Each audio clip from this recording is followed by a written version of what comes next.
Hello, my name is Caleb Carter, and today we're looking at part number 23D25.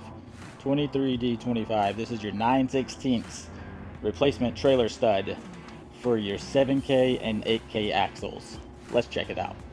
So this is part number 23D25, which is also the identifying marks on here. I'm not sure if you can see it in the camera or not, but our part numbers match the marks on here.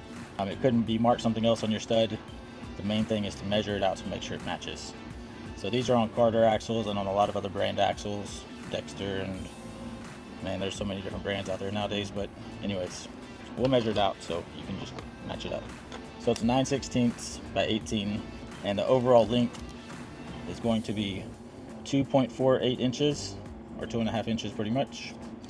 The head diameter is going to be 0.76, or 3/4 of an inch. The knurl diameter, which is the most important part because that's the part that actually presses into the hub, so you need to make sure it's not too small or it'll just fall out of your hub, and it's not too big because then it won't press in. So that measurement is going to be 0.61. 0.61, and of course it's 0.54, 9/16 stud, and it's 9/16 by 18 thread pitch. Real common. Remember, always check the knurl diameter right here to make sure it's going to work.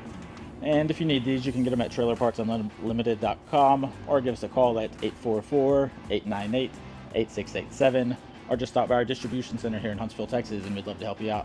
You can buy one at a time. We sell them by the bag of 100 or a case of 200, 400, 600. So buy in bulk and save more money. Thanks for watching. Hope this video helped.